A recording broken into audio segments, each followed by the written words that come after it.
What a busy day! वाकई यार what a busy day. इतवार का दिन होने के बावजूद पूरी कौम सुबह सवेरे उठ के दुआएं मांगना शुरू हुई।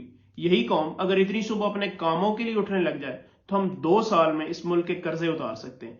लेकिन चूंकि हम तो एक क्रिकेट ज़दा मुआशरा है, इसलिए कोई काम कारोबार चले ना चले बाबर आजम को चलना चाहिए। लेकिन लगता है जिस तरह गरीब की रोजी और मीरा की एक्टिंग किसी ने बांध दी है, उसी तरह बाबर आजम की कवर ड्राइव भी किसी ने बांध दी है। और ज्यादा लोगों का शक आफ्ताब इकबाल की तरफ जा रहा है। आज की तरह हमारी पहली दुआएं थी बांग्लादेश के लिए। ये हमें खुद नहीं पता कि हम बांग्लादेश के लिए दुआएं कर क्यों रहे थे। शायद इसलिए कि जिम्बाब्वे ने जो हमें हराया है, तो अब बांग्लादेश भी एक मुसलमान मुल्क होने के नाते उनसे हमारा बदला लेगा। या शायद हमने जो कैलकुलेशन कर रखी है कि फलां अगर फलां को इतने स्कोर से हराए तो हमारा सेमीफाइनल में जाने का चांस इतने फीसद बढ़ जाएगा।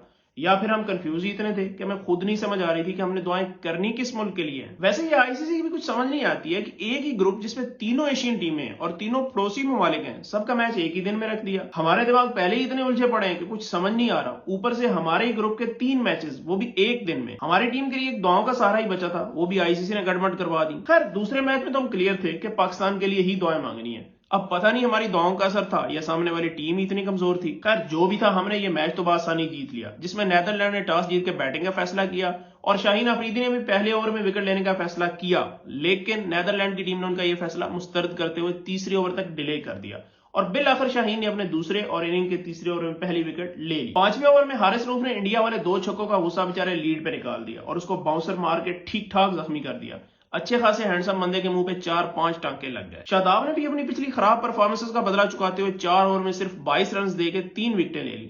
हमारे जूनियर भी आज तो छाए रहे, 3 ओवर में 15 रन देके वो भी 2 विकेटें लेने में कामयाब रहे। जबकि शाहीन अफरीदी, हारिस रऊफ और नसीम शाह के हिस्से में एक एक विकेट आई और नीदरलैंड की टीम सिर्फ 91 रन बनाने में कामयाब हुई, जिसके बदले में बाबर और रिजवान ने इनिंग्स का आगाज किया। और काफी उम्मीदें थी आज कि आज भी ये ओपनर जोड़ी ही स्कोर पूरा करके लौटेगी।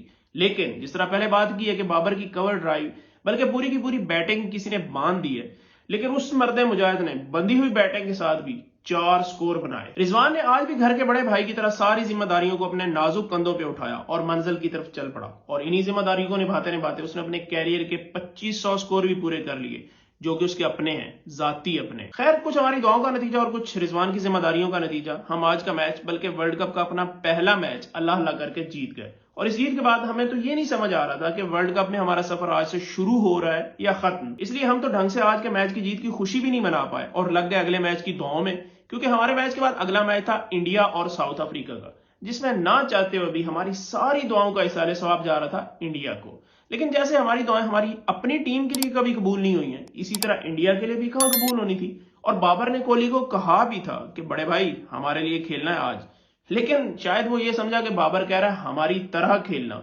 इसलिए आज इंडिया भी हमारी तरह खेला और हमें बाहर करवा के बैठ गया। हालांकि हमने तो इंडिया को ये तक ऑफर करवा दी थी कि आज के दिन के लिए ऐसा ही समझो कि आप इंडिया नहीं बल्कि ग्रेटर पाकिस्तान का हिस्सा है, क्योंकि पहले भी हम एक ही थे और हमने तो नक्शा तक दे दिया था इंडियन टीम को। लेकिन नहीं भाई, उनको तो अकड़ थी अपनी बैटिंग पे। उधर इंडिया मैच क्या हारा, हम पहले से और ज्यादा कंफ्यूज हो गए कि हमारा वर्ल्ड कप में स्टेटस है क्या। इंडिया जिसको अपनी बैटिंग पे बड़ा मान था, और आज के मैच के लिए तो हमें भी उनके बैटिंग पे बड़ा मान था, लेकिन अफ्रीकी बॉलर्स ने उनका मान और हमारी कैलकुलेशंस को खाक में मिला दिया। चौथे ओवर में सिर्फ 23 के स्कोर पे शर्मा जी निकल लिए और उसी ओवर में 26 के स्कोर पे दूसरे ओपनर भी निकल लिए। तो हमने कहा कोई नहीं भाई, हमारा कोहली अभी जिंदा है।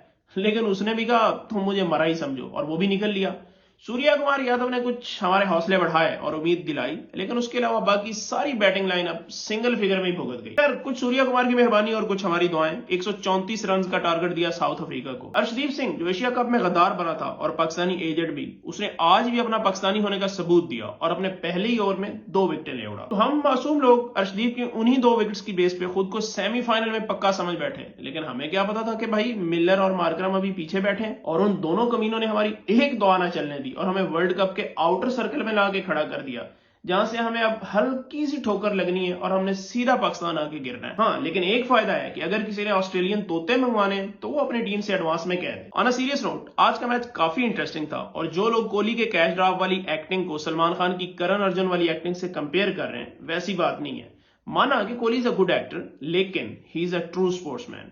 ये तो हमारे सीजनल क्रिकेट फैंस का पहला अटैक ही यही होता है कि मैच फिक्स था भाई, नहीं कोहली बिका हुआ था भाई, हम तो अपने प्लेयर्स पे इल्जाम लगाने में देर नहीं करते, ये तो फिर इंडियन थे। खैर आज के 3 मैचेस के बाद हमारे ग्रुप में कुछ अजीब सी खिचड़ी बनी हुई है, क्योंकि इंडिया 4 पॉइंट लेके भी श्योर नहीं है कि वो सेमीफाइनल में क्वालिफाई कर पाएगा या नहीं, और एक हम है कि 2 मैचेस हारने के बाद सिर्फ 2 पॉइंट लेके 10 सिनेरियोज निकाले बैठे हैं कि हम ऐसे भी जा सकते हैं सेमीफाइनल में और वैसे भी जा सकते हैं। लेकिन जहां तक मुझे लगता है कि हम सिर्फ एक ही तरीके से जा सकते हैं, और वो ये है कि आईसीसी को एक एप्लीकेशन दी जाए कि चूंकि बांग्लादेश और पाकिस्तान पहले एक ही मुल्क था, इसलिए इन दोनों मुल्कों के पॉइंट्स इकट्ठे किए जाएं और पाकिस्तान को दिए जाएं, क्योंकि पाकिस्तान बड़ा भाई है और घर का जिम्मेदार भी, जैसे कि मोहम्मद रिजवान। लेकिन बात यह है कि अगर हम मांगे तांगे के पॉइंट्स लेके सेमीफाइनल तक पहुंच भी गए तो दूसरे ग्रुप की तगड़ी टीम के साथ हमारा सेमीफाइनल पड़ जाना है, जो कि मोस्ट प्रोबेबली न्यूजीलैंड होनी है। इसलिए बेहतर ये है कि हम यहीं से घर को लौट आए और बाबर 11 अभी से अपने अगले वर्ल्ड कप की तैयारी में लगे और हम खान साहब के धरने में। लेकिन जिस किसी ने तोते मंगवाने